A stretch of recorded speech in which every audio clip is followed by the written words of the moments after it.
Welcome, everyone, to Rutgers at the voice of college football. I'm here with my fantastic co-host, Gabriel Pickup, and we have a great show planned for you tonight. Again, if you like the show, hit that like and subscribe button. So, of course, as always, we're going to start with our pick updates. And then segment 2, we're going to talk about the top 5 questions for Rutgers in 2025. And we're going to end the show by talking about our fantastic new co-host, Donovan Gibbs, who's going to bring a fresh and original perspective to the show. And like Gabe and I, going to support Rutgers football as we head into the 2025 season. So, hey, Gabe, start us off with those pick updates. Yes, sir. How are you doing today, Adam? You doing good? I'm doing great. I'm here in New Jersey, back in the Garden State where I grew up, so I couldn't be happier. Getting ready to watch the Yankees games and hear what news you have for us. Hell yeah. Of course, just as I'm about to start, now the sun decides to glare on the side of my face. It was fine 20 minutes ago. But you know what? You get bitten by 50 mosquitoes. Oh, thank you. That's the lovely Jersey spirit. Yes, there we go. Pick updates. I really only have 2. One of them is very significant off the field, and one of them is really just a rumor. So without further ado, let's get into that first one. Our kicker, Jai Patel, has been nominated for the 2025 All-State American Football Coaches Association Good Works team. So in short, he's putting in good work for the community, putting in good work for Jersey, for the Rutgers community, and making an impact to those around him. Jai, congratulations. We'd love to have you on the show to talk more about it and give you a platform to express what exactly it is that you're doing off the field. All right, well, hold on a second. This award that you're talking about, this award for, what is it, Goodwill? Good Works. All right, here's what I care about. The Heisman Trophy, All-American Honors, and the National Championship. But this is still an award recognizing Jai Patel for not only being a great Scarlet Knights player, but a great person. Congratulations. Yeah, absolutely. And Austin, come on, man. It's still the same color. You know that, right? And by the way, your Nuggets team, they're looking really good next year. Austin immediately coming in with negativity.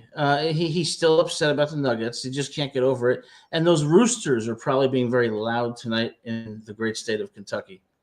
You know what's being loud around here is the crickets. They won't shut the hell up. And I keep on worrying that they'll get caught in the audio, but I think we're all right. So, yeah, Jai, congratulations, man. We'd love to have you on. Love to talk more about it, get to know exactly what it is that got you the nomination, and I'm sure that you're worthy.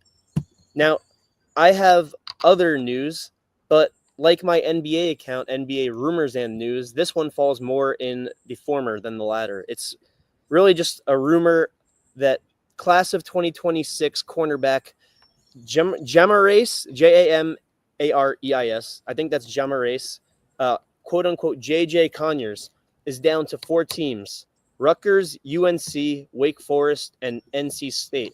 He's really a 3.5-star guy. It depends on the website that you look at. Some will have him at 4-star, some will have him at 3-star. And I'm looking to continue the theme of getting something that Bill Belichick wants.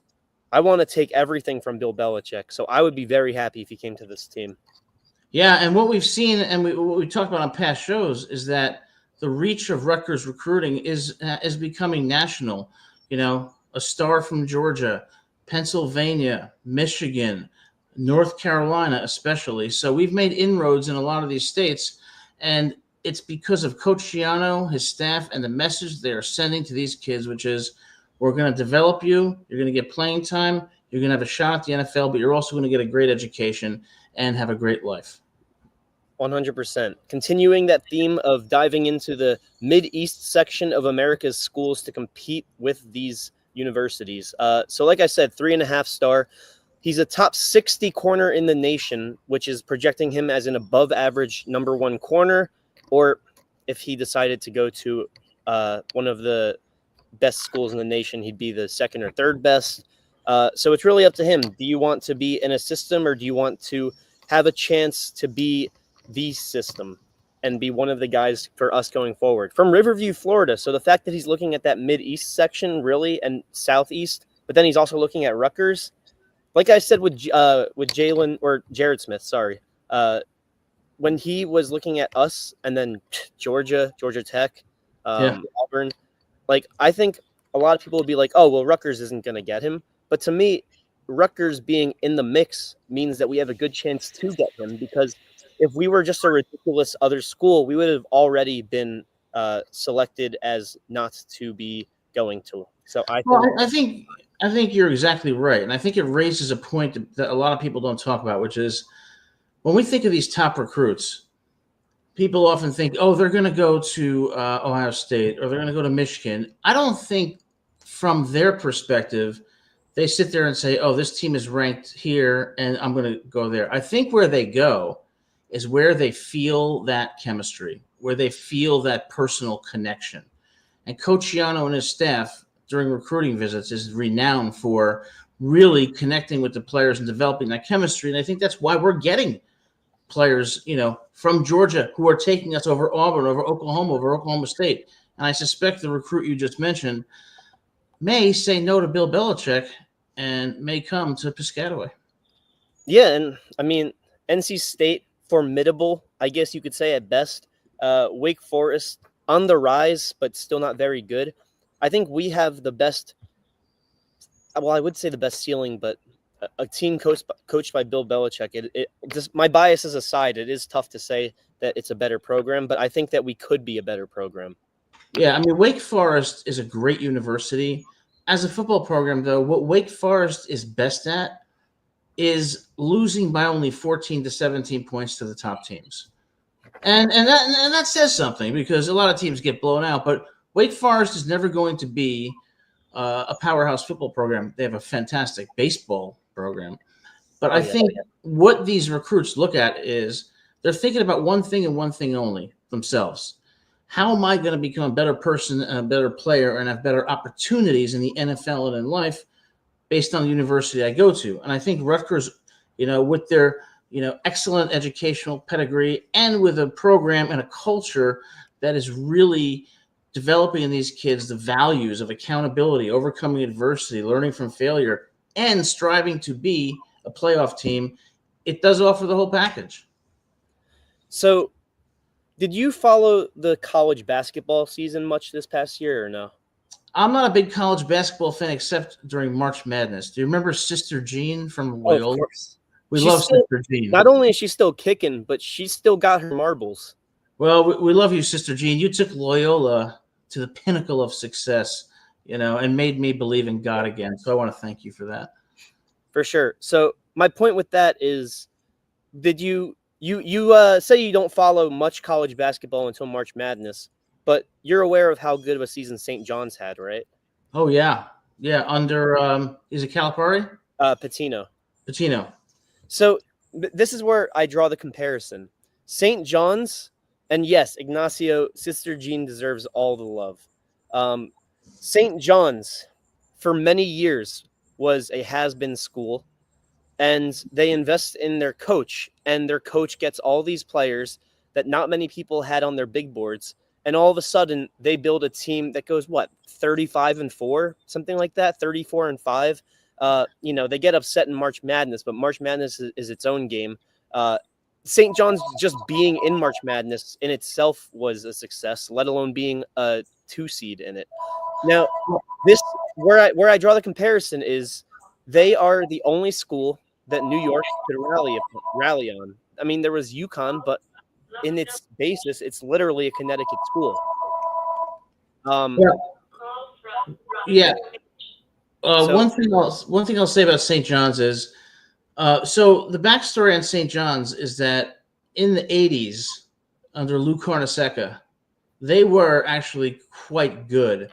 Yeah. But when he left, St. John's became pretty irrelevant in college basketball. So under Pitino, they have had an incredible resurgence. And yeah, I think it was a little disappointing in March Madness, but they are the team to watch for next year. So yeah, I think when I think of St. John's, I think you bring up a really impressive point, which is it kind of is like Rutgers in a way. Exactly. That's the spot I was going to get to, is that Rutgers is the only FBS D1 program for football, at least in New Jersey. Right. And it's really one of the few in the tri-state area outside of Pennsylvania, obviously. If you're in North Jersey, if you're in New York, if you're even in Connecticut, you look at Rutgers and you want to rally behind this team moving forward under a coach who may not have the same resume as Pitino, but has the same attitude and has shown flashes of brilliance, both last year, 2006, and in the NFL. So to me, I really believe that maybe we aren't going to win the national championship this year, but could we have a phenomenal run? I really believe so, and especially in recruiting. Well, I think so too. And I think that, one other, thing about recruits is they look at the intangibles that lead to a personal connection with the schools. And one of the things that young people like to be a part of is building the foundation of something special. And they can be a part of that and of a culture that's developing them as individuals and creating teams that are going to be very competitive. Now, throughout history, you see, and I'm not saying Rutgers is equally analogous, but like, for example, Wichita State, historically outstanding in baseball. You think, where are they getting these players? Dallas Baptist, outstanding. St. John's in basketball. So it's not just about the prowess and prestige of the school. It's something about what that school offers and what its brand provides. And I think Rutgers is providing that. Yeah. And like, we've had great, I won't want to say luck. We've had great recruits come in basketball. Like, we had 2 of the top 3 recruits in last year's freshman class in basketball. In baseball, we're going on a hell of a run in recruiting these past few weeks. But when you look at Rutgers, you think of football. And that's strange, isn't it? Because Rutgers football isn't necessarily the most successful program, but it's a football school. Well, let's remember, okay, at the beginning of 2024, Rutgers beat Miami. Let's remember the 2006 season. Okay, there have been incredible victories, and although anomalous, some very good season, and it's been because of one person, Greg Schiano. And I think that Greg Schiano's trajectory is the same as it was back in the early 2000s. He's building a program. He's building a championship culture with kids who are being taught strong old school values of accountability, making the right choices, overcoming adversity, not being coddled and not being, told things. That's the kind of thing that kids like, because they want to be challenged. They want to grow. They want to go to the NFL. But whatever they do, they want to be able to go out into the real world and say, my education in that program helped me. 100%. So that's all I have for pick updates. But I really honestly thought of that St. John's comparison like 10 minutes ago. So I wanted to share because in my mind, it just made too much sense. That was a great comparison. I'll take that. Thank you. So that's all I have for this segment. Yeah. So I just complimented you right now, but don't get used to it. Don't think I'm just kidding. So, okay. Well, thanks for those pick updates. As always, Gabe giving us important news and updates regarding Rutgers Scarlet Knights football. And now we move on to our second segment.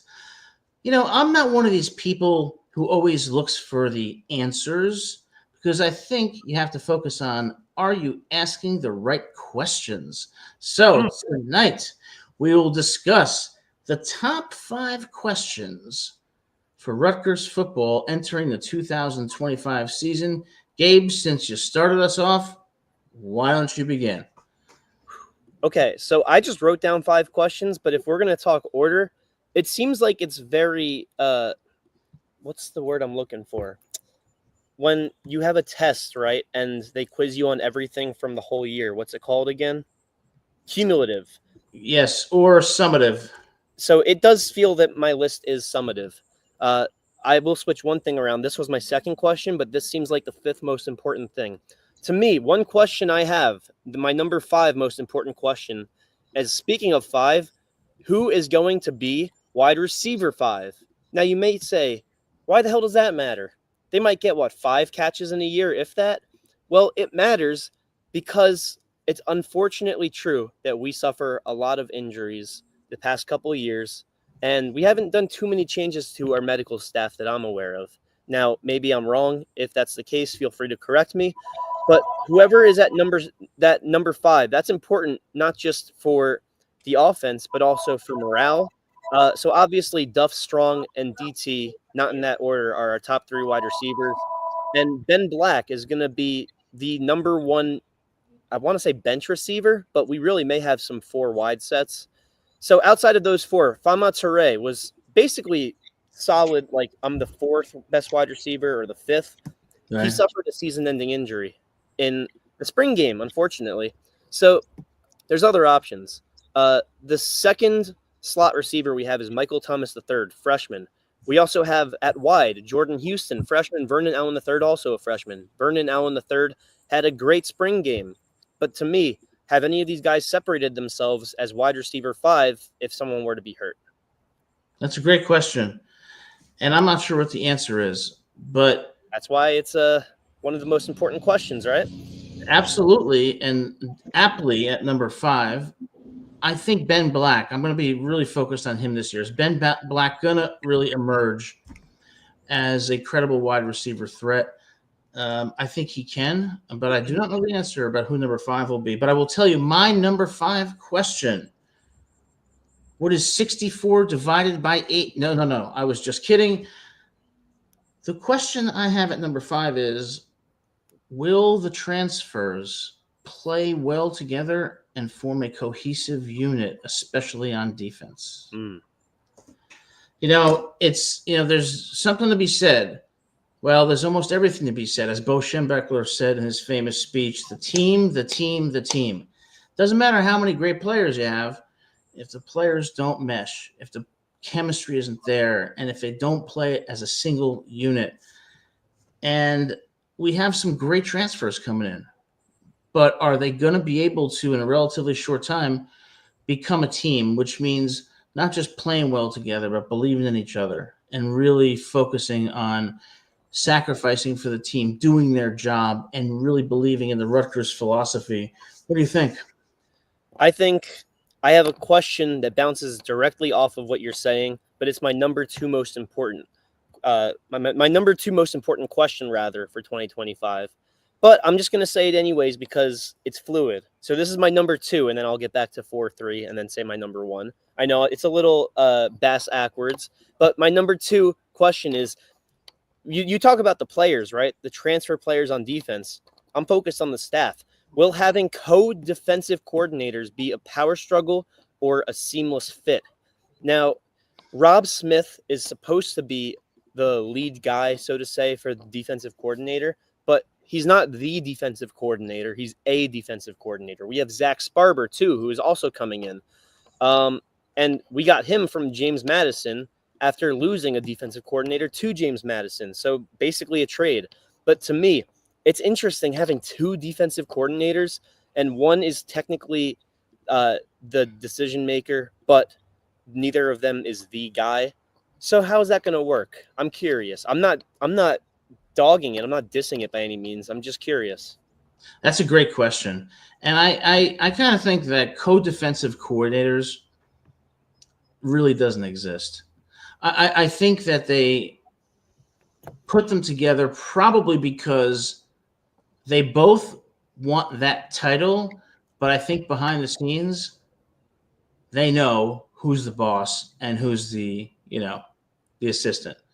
And I think that the success of co-defensive coordinators is going to depend on whether that holds, whether the understanding between them holds, and whether they have humility and whether they are really focused on improving the team and not their own individual status. Because if there's a clash of egos, you're going to see that manifest on defense. That's why every entrepreneur says that if you have 2 people co-founding a business, it's got to be 51-49 percentage-wise. It can't be 50-50. Someone has to make the decision. Now, I think we know that Rob Smith is going to make the decision. It's just a matter of will Sparber – he's going to say that he doesn't mind. Does he actually mind or not? I'm not here to speculate. I'm just wondering. That's a great question.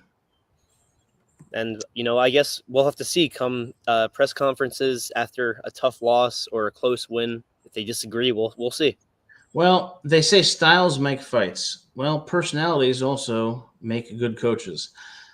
If the personality is not a match, it's going to be a problem. But I suspect that Coach Schiano vetted this before he did this and arrived at an understanding Yeah. with these coaches, and hopefully that will hold true. All right, well, my number 4 question goes to a more fundamental, kind of philosophical approach to how Rutgers is going to run its offense this year, and that is, will Rutgers change its traditional run-first philosophy given the talent it has at wide receiver and what we hope to be, a greatly improved year for Ethan Kaliakmanis? What do you think? I've wondered that too, because on paper it feels like the best scheme is maybe pass first, which is tough because Shiano's never been built that way here or in the NFL. So we'll have to see how he adapts, how the players adapt. Can DT still get his numbers in? Will Duff and Strong still be a formidable duo on the outside? Yeah. And Ethan's numbers were great last year, and senior, and he should improve, which actually brings me to my number 4 point, which this is the third point I'm saying, but it's my number 4 in priority. Will Ethan's swagger translate onto the football field, being a leader for his senior year? Because last year was his first year, so he might not have been as comfortable. But guess what? Unlike a lot of transfers, he has the privilege of having another year to develop with us. And this is his make or break year professionally. So I know he wants to be good. And in press conferences and social media, he seems like he knows he's good. And he has the players' backings, he has coaches' backings. No one said that AJ Surras, who's going to be a great quarterback in his own right, is on that level of I might take your job. So it seems like he has everyone's respect and security with his job. Will he embrace that and take advantage, or will he get too comfortable? I think he has to take the next step.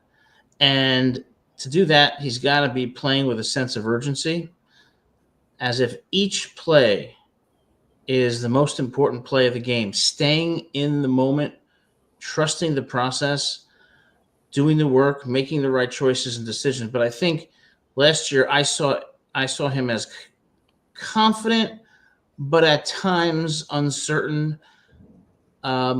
Decision making I thought was good at times, but inconsistent, which manifested in that lower completion percentage.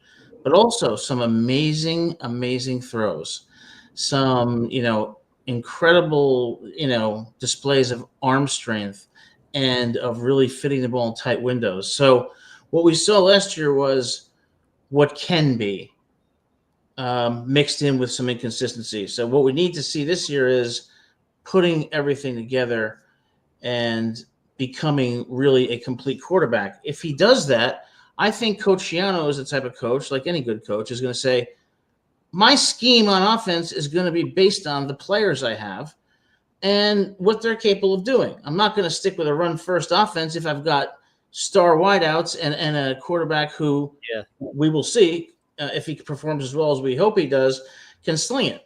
So I think that what my guess right now is that Rutgers is searching for an identity on offense. I don't think they know yet what they're going to be, but I think that they know they have the pieces to be great. How those pieces fit together, I think they're still figuring out. Yeah, it's a fair question. There will be games where Ethan throws more than either running back that's supposed to start runs combined, and vice versa. And we'll probably have an identity by week 4 or 5, so we'll just have to see. My next question, which is my number 3 most important question, is who is going to start at tight end?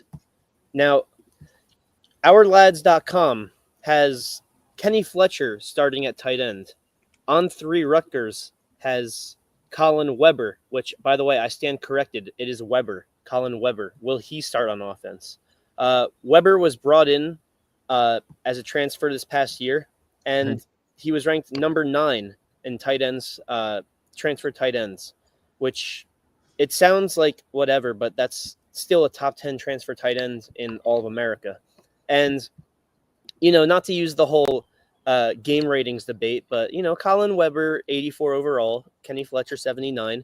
They're both solid. They'll get some catches, both of them. I feel like Fletcher is a better blocker than Weber. So, in like RB wide situations, that'll be good to have both of them. I think Weber's going to start, but it's apparently still not over yet. The battle for that starting tight end spot. Who do you think's going to win? Okay, so my question for you is this: how much does it matter? What role do tight ends play in the Rutgers offense? I think it's about the identity. If Colin Weber starts, I think that's a sign that we pass the ball more because Yeah. he can catch the ball. I've seen his highlights. He can really catch the ball. Fletcher can catch too, but I feel like he's a better blocker, and that's why we would have him start, is to block both for the quarterback, but more so for the running game. So that's why I think it matters. My prediction: they share time at tight end, and they don't make a decision on who's number one, and they're both going to be. It's going to be shared time because they have different skill sets that are going to complement the offense in different situations, and I think that's how they're going to be used. It's interesting how we have these debates about like Strong versus Duff, and then other people will be like, oh, Strong is like in a league above Duff, despite the fact that I view them very similarly. And that's kind of similar for me with with Weber and Fletcher. Is I think they're very similar, but whoever starting, it seems like it's a very big gap, which is interesting. Absolutely. Yeah, it's going to be interesting. Like I said, I think that Coach Shiano and his staff are probably real excited about the offense because they've got all the pieces of the puzzle. The question is, when you've got Antoine Raymond, Jashawn Benjamin, you got C.J. Campbell, then you got, D.T. Sheffield, Ian Strong, and Ethan Kaliakmanis, what's the recipe to bring out the best, skill sets in those players into an offense that can keep the defense, off balance and really, score a lot of points? There should be a game or two where Ethan hits 8 different receivers. There really should be. Because I want to see those running backs coming out of the backfield. Oh, yeah. And catching passes. CJ is going to catch some balls. Yeah. I agree. All right. That's a great question. So I don't know where I am on my list. I'm probably you have one more. You have 2 more because I have 1 more.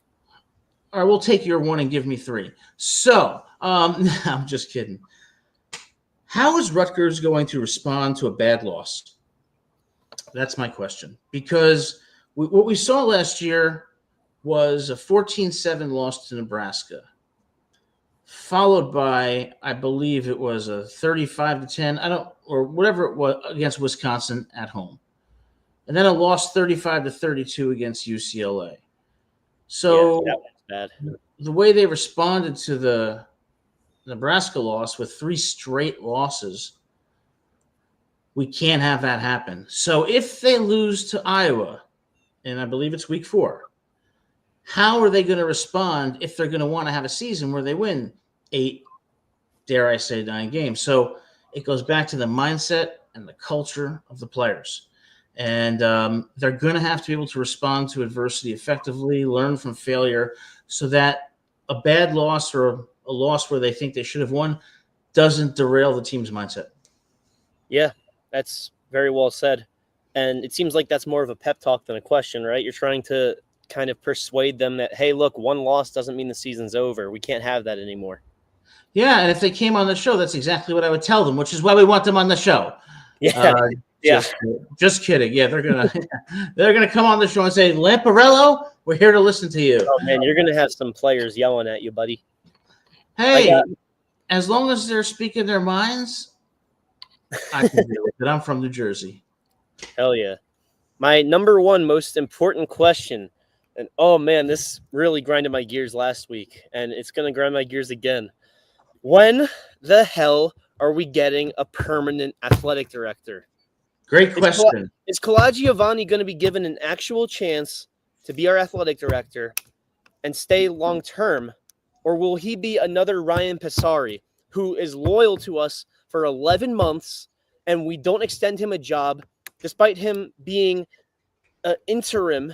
We don't say, hey, you're here to stay, or hey, go, because that's what an interim is supposed to be. You're supposed to give them a chance, and if they don't cut it, they don't cut it. If they do, then you keep them. Calagiovanni, is he going to be given a chance, and is he going to get the justice that Passari was never given? I will tell you, based on experience, I could be wrong. Calagiovanni is going to leave as soon as some school says, Calagiovanni, they look at you as an interim athletic director, which means they kind of see you as the bridesmaid, not the bride.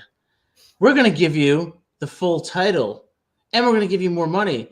And Calagiovanni is going to say to Rutgers, wow. Deuces. Yep. All right, great question. My last question, and this has been on my mind, and I wasn't sure if I should ask it, but I'm going to ask it anyway. This is America. Go ahead. Yes, this is America where free speech matters. Where I will repeat, free speech matters. So, I'm curious. Will Greg Schiano retire after this season? Oh, man. You actually have that question? He better not. Nick Saban retired after the loss to Michigan in the Rose Bowl, and Nick Saban was on contract until 2028. And he shocked Alabama when he retired. And you want to know what he said about it? I think he was being 100% honest, and I respect it. He's like, you just know when it's time. And I was sitting in my office at around maybe 3:30 or 4 o'clock. We had a team meeting, and I just knew it was time. But now he wants to come back, allegedly. Allegedly, but we'll see if that comes to fruition. So Greg Schiano's had an amazing career. I love Schiano. He's a wonderful coach, great man. He's done incredible things for Rutgers, and he can stay as long as he wants. But do you think after this season, if they win 6 games, don't perform that well, he's losing a lot of his skilled players, is he going to say, you know what, I've done enough in this game. I'm tired of this 15-hour days. I want to go back, enjoy time with my family, and hang it up. I hate that it makes sense. I really do. Because we're talking about how we're shooting for 9 wins and 6 is the floor. Well, if we have a season where we only reach the floor, yeah, I mean, 3rd straight year of no necessarily improvements despite having an improved recruiting class, an older quarterback with a great arm who could have the best statistical year, possibly as long as I can remember from a quarterback at Rutgers. If we do all of these things right and we still only win 6 games, I think there's a real chance that Schiano hangs it up. And I don't think he goes to another program. I don't think that's in his blood at all. I don't think it's in his blood at all. I think I think he loves Rutgers. I think he loves New Jersey. I mean, he's the kind of guy, at least my impression of him is he's a real dude. He's going to tell it to you straight. He's tough. He's not going to bullshit you. But I think at a certain point, he's going to maybe say, people see you on the sidelines as the coach every Saturday. They don't see you waking up at, 5:30 in the morning, working until maybe 8, 9, 10 o'clock at night every single day. Or the fact that you're still recruiting in the off season. And you're recruiting, and you're dealing with the NIL, which, is overwhelming on a coach. Oh, yeah, players don't get against their word. Yeah, I mean, the physical toll. Plus, you got to consider he has a family, and I'm sure he has wonderful friends that, there's another chapter of his life that he may want to enjoy. And I think I just get the sense, and I have no basis to say this, that he knows he's accomplished everything he's wanted to do as a football coach and will go down as one of the elite coaches in college football and the best coach in Rutgers football history. He doesn't have anything more to prove, but he has a lot of life left to live. And I'm just wondering that he may say it's time to move on to the next phase. Let me ask you this, and I hate to even make this a scenario, but in college football, anything is possible. If Schiano were to get offered another job and take it, how would that impact his Rutgers legacy, specifically on you? It wouldn't impact my view of him as a coach or as a person, but I would be disappointed because one thing that I really value in people is loyalty. You love a program, you stick with it. You don't just move around to the next best opportunity. And he's never struck me as someone who's done that. I No. think he came back to Rutgers because he loves Rutgers, and I think Rutgers is going to be his final stop. But when you're someone like Coach Shiano, you've accomplished things that only maybe 10 or 15 coaches ever have. And you were coached in the NFL. You coached at Ohio State. You took a Rutgers program that was historically bad and made it nationally relevant. Yeah. If this team doesn't perform better than 6 wins, combined with last year when they were expecting a great season, I think he's going to say, I'm tired of the recruiting. I'm tired of the NIL. I want to preserve my legacy, but I also want to enjoy my life, maybe go to Cape Cod, maybe, have some fun. And I think there's about a 30 to 35% chance he retires after this year. 30 to 35. So are you also saying that the 30 to 35% chance is the chance of us getting 6 wins or less? Or are you saying that also included in that is a good season and he still calls it quits? I think he could call it quits either way. Because if he gets 6 wins, all right, this is not going the direction, at least not fast enough that I want to. If he gets 10 wins, why not go out on top? Oh, and one other question I wanted to ask you is, as we wrap up this segment, is you mentioned before you even started your questions that you wanted to see how Ben Black does this year. So I wanted to ask you, the only guy of the receiving core that's ahead of him that's a senior is DT Sheffield. So he's going to be going no matter what to the NFL draft, and whether he's drafted or not, he's going to declare and he's gone. Do you think that Ben Black automatically gets a top 3 wide receiver slot with this program next year? Or do you see potentially Duffer, Strong, or Toure transferring? Do you see us entering the portal, bringing in someone ahead of Ben Black? Where do you think he is positioned with this core in 2026? That's a great question. And my answer is it's too early to tell. It's going to depend on the competition in practice between the receivers. It's going to depend on their play on the field. So I think it's too early to tell. What we're going to see in 2025, especially in the first half of the season, will likely tell us where these players are headed. So I would say, great question. Can't answer it just yet. Yeah, it makes total sense. All right. Well, I hope you all enjoyed that segment. The third segment before we take our call and before we end the show is, I guess I'll give this to you, Gabe. We have an announcement today. We have a fantastic new co-host. We're going to have 3 now on Rutgers at the Voice of College Football. Donovan Gibbs is going to be giving us an original and fresh perspective on football. He's an expert on the game, a great person, and has a lot to offer this show. Gabe, why don't you tell us about Donovan? Yeah, I was going to include him in my pickup dates, but I wanted to save the best for last. So Donovan Gibbs is coming on the show next week. He does play football for Long Island University, and they're currently in training camp. So August might be a little tough, but starting in September, he's going to be on every Monday. And as far as, because we're trying to go Saturdays right after Rutgers games to give our fresh reactions. When LIU is not playing on Saturdays, he may or may not be on Saturdays too. But yeah, he's an offensive lineman going into senior year for LIU. Knows a couple of the Rutgers players too. So he has a player's perspective.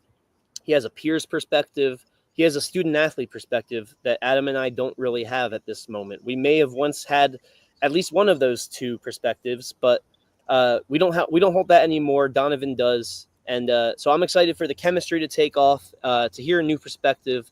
And Donovan, if you're still watching, because I know you're shadowing this episode, we're excited to have you on next week.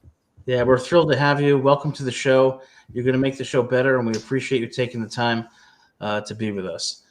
All right, so before we end the show, we are going to have one of our all-star callers on here, and that is Sports Talk with Austin. Austin, great to have you on the show. Thanks for being here. How's it going, my friend?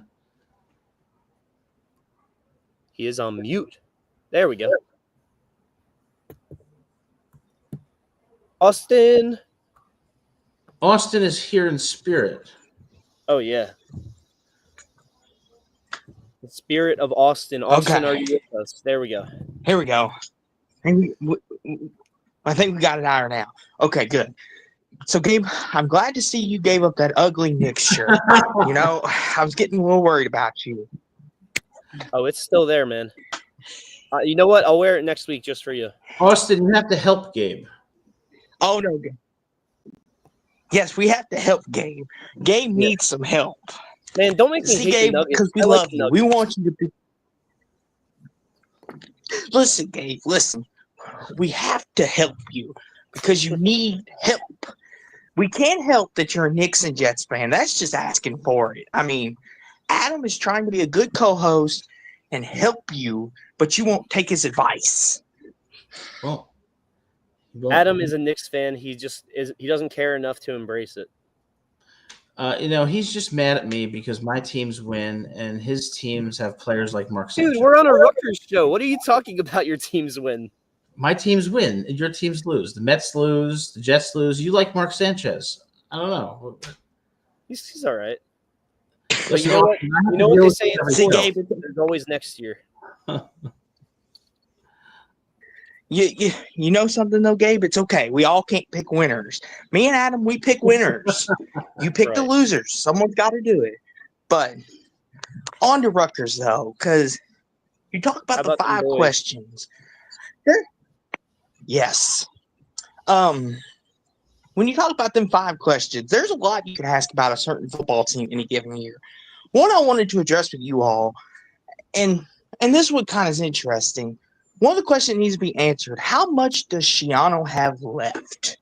Because we see older coaches when they're up there in age, their will, their desire, their passion kind of dies on them a little bit. They still love coaching, but their love for the game goes away.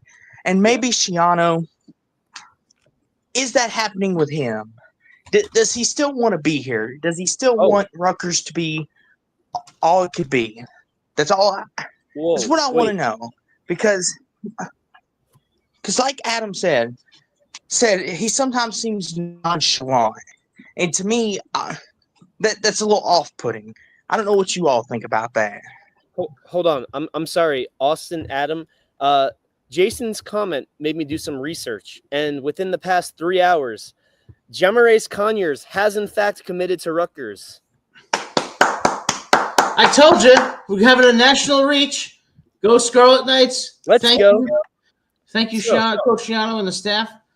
Thank you for bringing that to our attention, Jason. At 5:13 p.m., this came out from Andrew Rice of On the Banks, 2026 cornerback. I thought we mentioned it at the beginning of the show. I was wrong. No, we talked about how he was down to 4 schools. And I mentioned how I was optimistic because Rutgers is a team that if you're worried about the reputation, you throw it away early, and we weren't thrown away early. Right. And I'm sorry, Austin. We'll get right back to you, man. Second cornerback commit in the 2026 class, joining Brandon Murray. Third Florida commit of the class, joining Sebastian Cruz and defensive lineman Reese Beck. Man, that's awesome to hear. Love it. Thank you, Jason. Yeah, Jason, thanks so much. Great to see you as always. Jason knows Rutgers football and always has great comments. Gabe, of course, you must apologize to Austin for how you rudely cut him off. I'm sorry, Austin. You know what? Don't blame me. Blame Conyers. When we have him on the show, I'll bring you on just so you can talk your trash to him. No, I won't do that to you guys. But, and I know the way that my question might have been phrased, as I can see Jason asking how much. What I mean by that is we've seen, like Adam has brought up, how Coach Schiano seems nonchalant.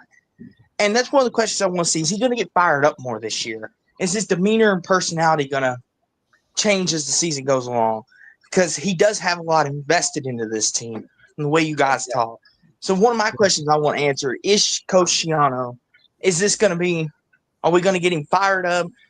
And is he going to be willing to show the energy and passion and not be so nonchalant. It's kind of a better way to phrase it.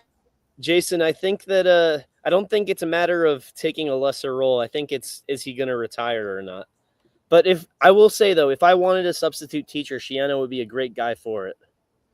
Well, I think, and I could be wrong, and my question was based on total speculation, but we didn't perform well last year when we thought it was going to be a great season with a pretty favorable schedule. If the players don't perform, and I think they will perform and they will do exceptionally well. But if we end up with a 6 or 7 win season, Coach Shiano, it's kind of like he has nothing more to prove. What he's done as a coach throughout his tenure at Rutgers and elsewhere, he's one of the best coaches out there. The question is he going to say, you know what, I think at this time I've got my legacy with NIL, with the way recruiting is now, and the fact that we just don't seem to be breaking through the brick wall and getting to those 9-win seasons. Maybe it's time for a new chapter in his life because he's got nothing left to prove.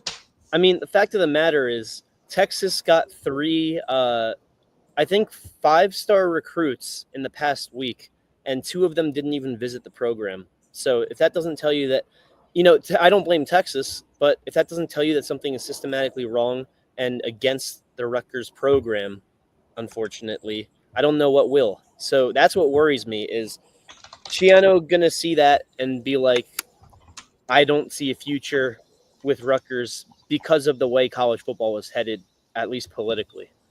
Yeah, and again, I want to stress there's no evidence. There's no evidence to suggest that. So I don't want anybody to think I'm reporting anything. I'm not. It's just purely from my own speculation. And I just want to make it clear, it was just one of my questions I had. It's not, and I'm not saying this is it. It's just what us as the viewers see out of Coach Shiano. Now, Coach Shiano may have another 10 years left for all we know, which would be great if as long as he's winning. I mean, because Rutgers will always have Coach Shiano. But to me, it just seems like, like Gabe said, the landscape is changing. And kind of like Nick Saban, he may be like, I don't want to do this anymore. I don't want to have to pay a kid $6 million and take up half my money to get you to come play here. So he might say, this is it. Thank you for everything. Like Adam said, legacy, and just walk off with his pride. Yeah. I mean, and as Adam said, and building off of what Jason said, he does have an under 500 all-time coaching record, but it's because it's not closer to a 0.25 coaching record or a 0.1, because of how historically bad Rutgers has been outside of the Shiano era. Exactly. I feel like that's what makes it an outlier is you're incorporating such a dog duty team and you're turning them into a respectable program. Exactly. Yeah, it's not that's about the thing too. Players particularly. You put Coach Shiano as the head coach of Ohio State. It's not about paying players specifically. It's about the budget and the fact that you look at these other schools, these the Texases, the Michigans, Alabamas, and Shiano's not against paying players, but I imagine he's against not necessarily. I don't want to say unfair because that's an opinion.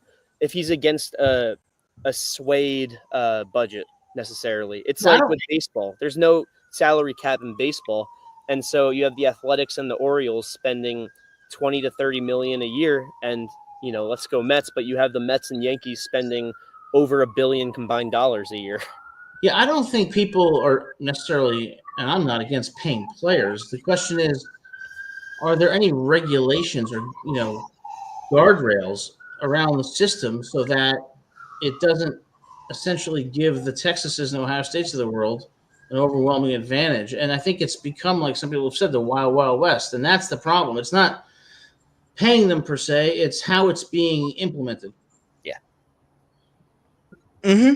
And that's where I agree with you, Adam. It's like you said, it's one of these things. We all knew this day was coming, I think, deep down. Like, whether we wanted to admit it or not, NIL was coming. Because there's a lot of athletes that are just too good to just not be doing sponsorships and all that and being part of commercials. And which my thing is with that, is I'm okay if you're getting paid for being in a Subway commercial or a Chipotle commercial. Get your money. That's your name, image, and likeness. I'm like you, Adam. I don't like the way it's being handled, though, as far as recruiting players and getting players, because it's almost just like, I could come to you, Rutgers, but if you pay me a little more money, I might. Whereas Ohio State, they've already got the built-in pedigree, or the Texas, so they can get them at a cheaper deal. Whereas Rutgers, you may have to pay a little more because the pedigree in that young kid's eyes is not there. Yeah, if Austin, that makes any sense. I completely agree with you. When I think of NIL in the wake of the Supreme Court's decision, and I think it was NCAA versus Alston, I thought it was going to be, hey, you want to be in a commercial, you want to make money signing autographs or selling jerseys. Yeah. You can do any of that. Never did I thought that they'd be paying millions of dollars to high school players who haven't played a down in football to come to their school. That is not what something like this was supposed to be about. Nope. And it's given these rich schools an advantage over the ones who do not have the same budget. Over the bourgeoisie. Yeah, it was designed to empower the players, but it wasn't designed to simultaneously empower the schools to essentially have a monopoly over the Bryce Underwoods or the Arch Mannings by just throwing money at them. And in a way, it and it almost handicapped it too. You know, to your point, Adam, real fast, it kind of handicaps a team like a Rutgers who don't have that much money to go off of to begin with, or maybe they want to pour it more into football, because this affects all sports. But since we're talking just mainly football, it handicaps them when you're in a Big Ten conference with Penn State, Oregon, Ohio State, Michigan State, teams that have more NIL and more resources. I totally agree. And going back to Jason O's comment about they landed 22 commits so far for the 26 cycle. That's a good point, and I agree with you.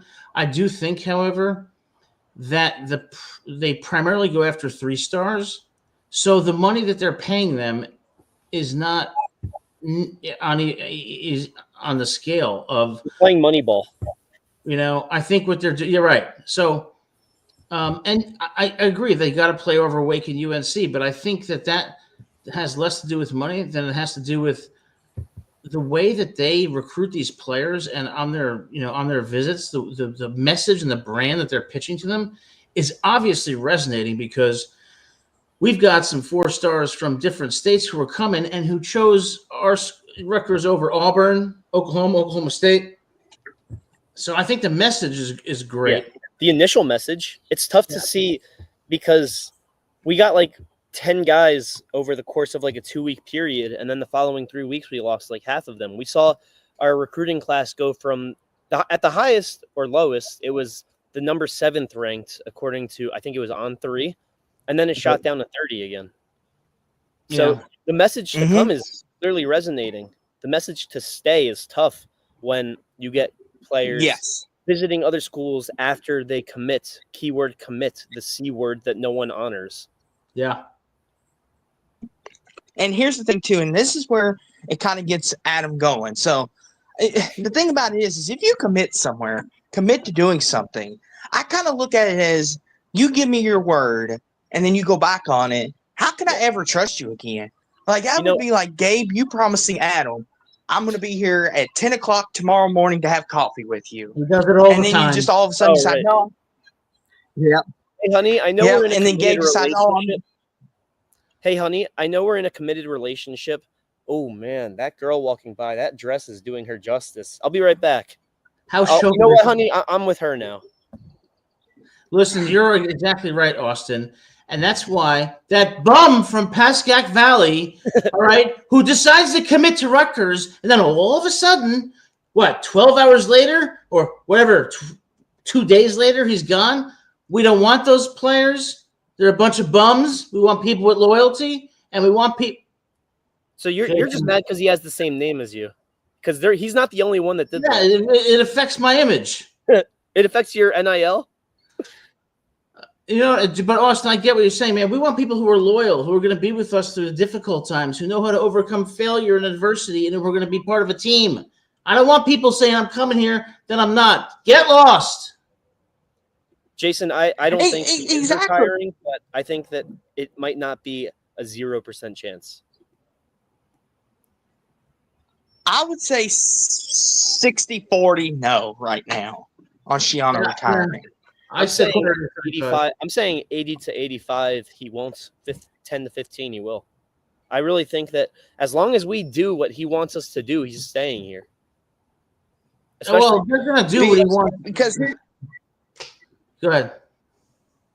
Especially with the new president. I was just gonna say real fast, Adam.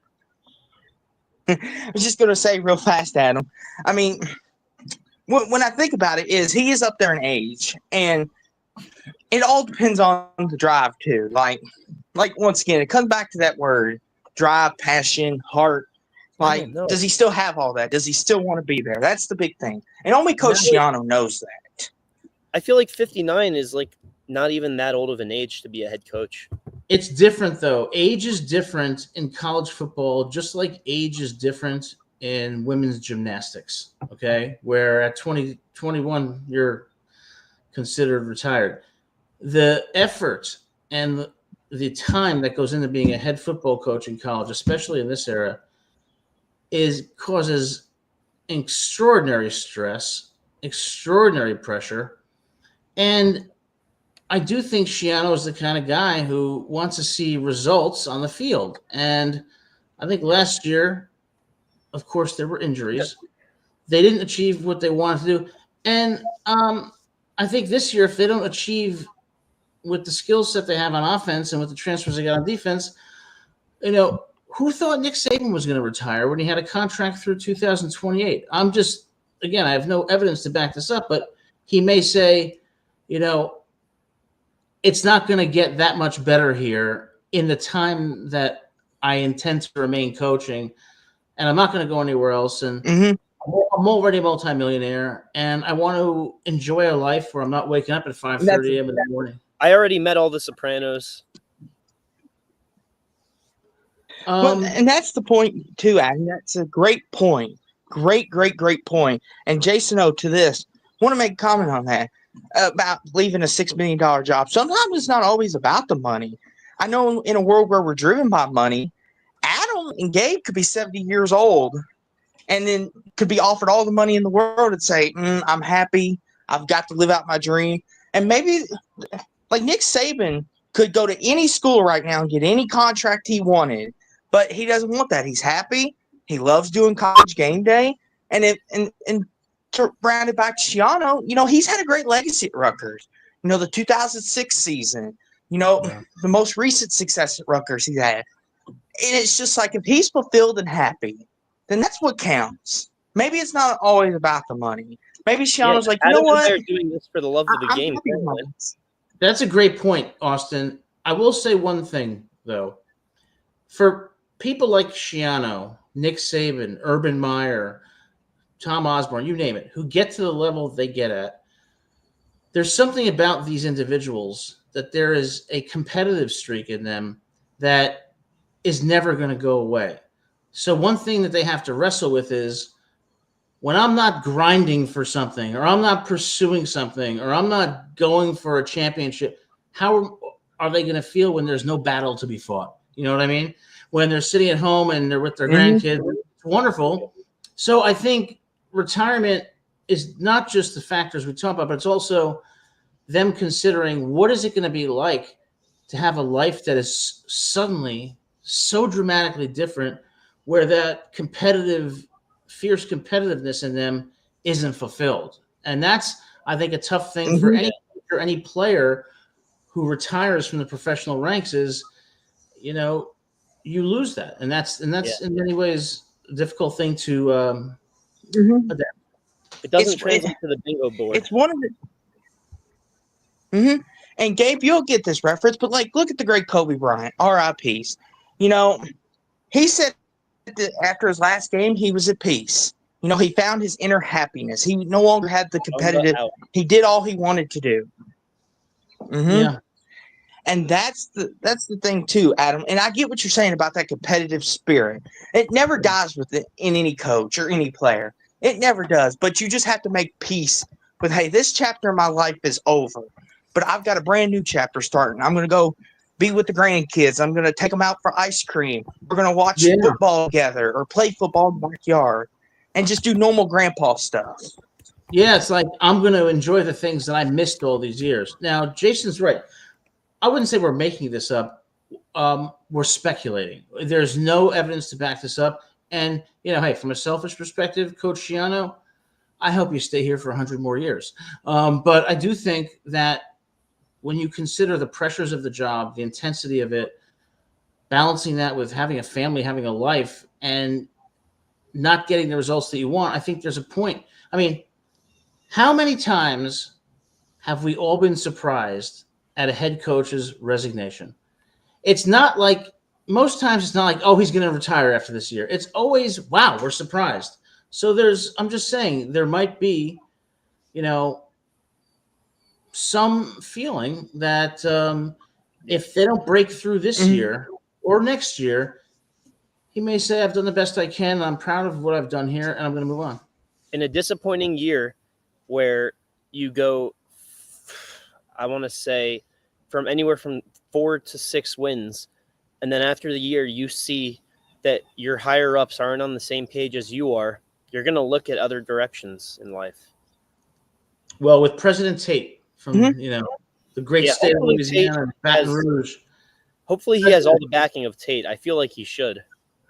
Yeah, and he will. And Tate comes from LSU. You're good, Adam. I was just agreeing with you. Yeah, no, I said President Tate is going to back him 100%. President Tate comes from a school that wins championships. I think Schiano's calculus is going to be, all right, I've got everything I want at Rutgers. They give me everything I want. I'm in control of the program. But he's also going to think about himself and his life. And, the guy wants to win. And I think at a certain point, if Rutgers doesn't, get over the hump, whether it's this year, next year, I think there's a chance he might hang it up. And there's no shame in doing that. I would totally respect that. I mean, I hope he stays for 20 more years. But do you see where I'm coming from about why he might think that? I think it's logical. And what I want to say, too, is that – yeah, go ahead. Oh, go ahead, Gabe. Go ahead. Oh, okay. I think it's logical, your reasoning. I disagree with it, but I don't think it's a 0% chance. You know what I think is going to happen? I think after this show, I'm going to get a call on my cell phone. Hi, this is Greg Schiano. If you ever open your mouth about what I'm going to be doing with my life. Hey, all I'm saying is some of the players do watch the show, and that is confirmed. Well, I'm glad that they do. And do watch it. And what I want to say too is, guys, like you said, Adam, we have no source on this. This was just a question I had. I've got no insider information. Like, I'm just going off of basic what I see. I could be completely wrong, and Schiano could be there the next 10 years, like I said. But what I do want to ask, though, one more thing I do want to ask, and this is going to be Adam's favorite thing. I want to talk about the beef. That's a question I do have. What about the beef? Because we saw last year with Rutgers get gashed in the run game. Heavy. Yes.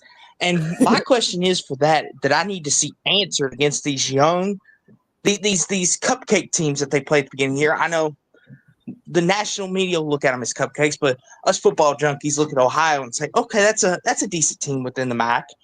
But can Rutgers stop the run consistently? Yeah, that's my question. They're either getting 0 yards or they're getting 25. Well, that can't happen. But I will tell you this. Because the thing is, sorry, I just wanted to say we have a 4-2-5 scheme. So that's why I really say that. It's because if you get past the front four, specifically Eric O'Neill, Doug Blue, Eli, what have you, it's tough for a linebacker or 2 linebackers, I guess, but 1 middle linebacker to cover the entire field. Yeah, and that's a great point. And I also, Austin, we need the beef, and we have it. We've got the size now. What we also need is the speed, and we need the cohesion. And that front four has to get pressure consistently on the quarterback. If they don't, I don't care how good Cam Miller is or Jet Elod, we're not going to be able to stop offenses that are elite. And we're going to run into a situation where we lose to Penn State, we lose to Oregon, we lose to Washington, we lose to Ohio State, we lose to Illinois. So I think a little too many losses. Well, it comes down to the front. For me, it comes down to the front four.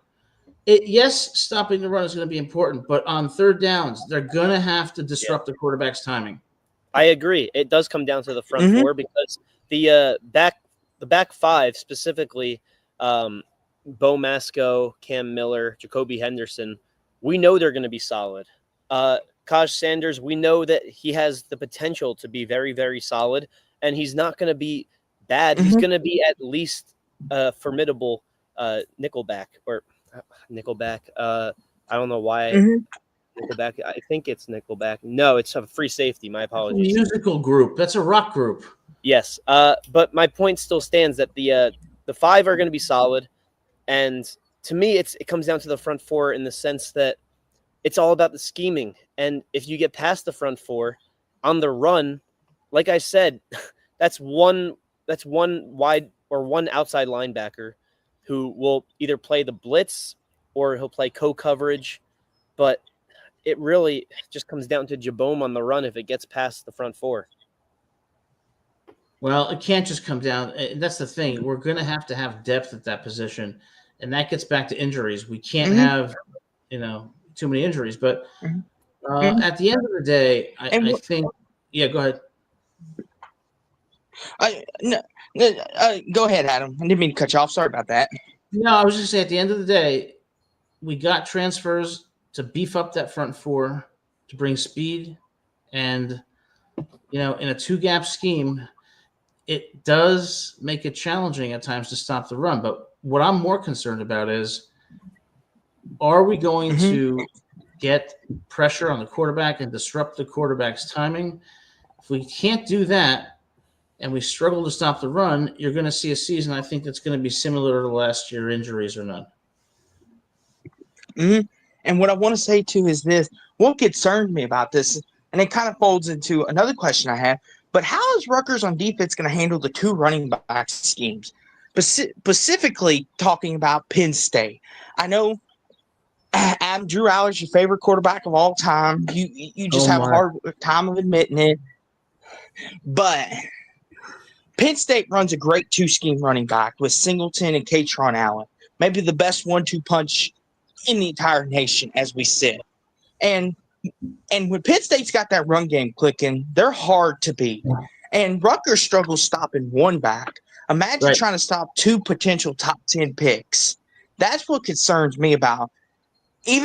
That's what concerns me. So scheme-wise, I want to see how do they handle those situations, how they handle those offenses that can do motions and flares. Has the defense, are they going to change their philosophies from game to game? That's another question I have that I want answered.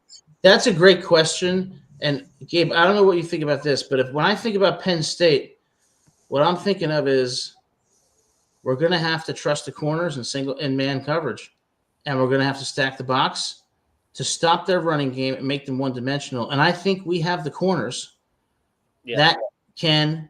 We're going to. I would say stack the box and play man. What do you think? Jason says they're going to get blown out by Penn State. The defense will be solid over the course of the season. I think that's a reasonable, definitely a reasonable opinion. It's reasonable. I'll never admit that first part to be reasonable, but it probably is.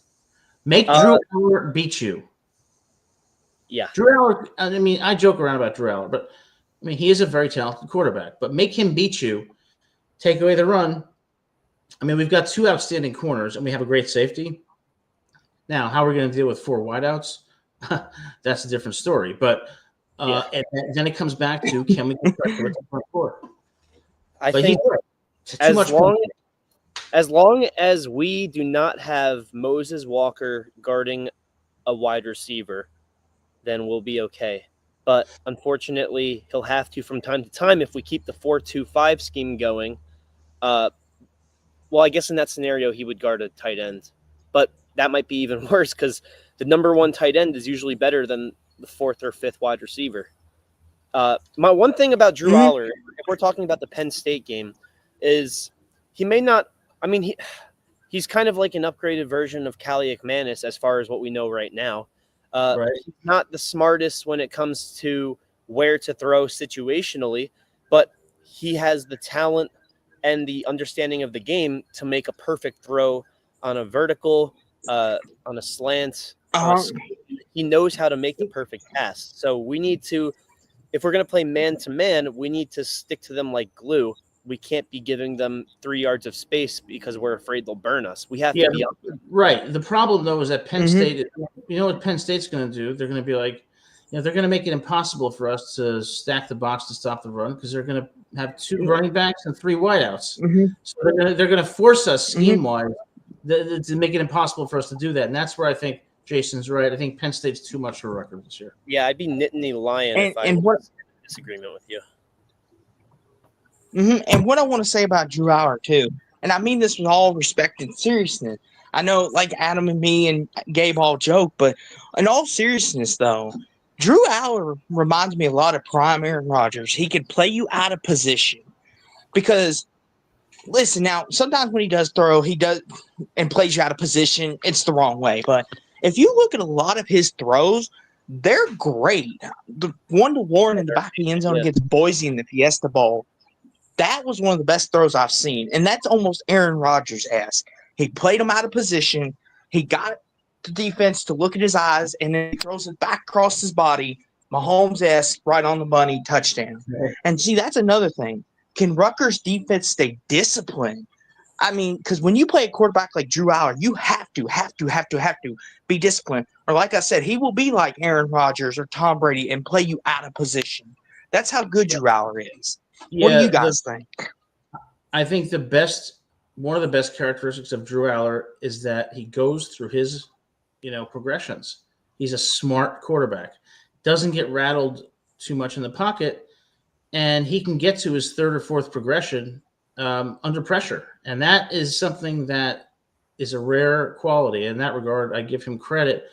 I think what Penn State's going to do, though, is draw up some offensive schemes that are going to, surprise Rutgers, and they're going to have to adjust quickly in the moment. And I think we're going to get caught a few times.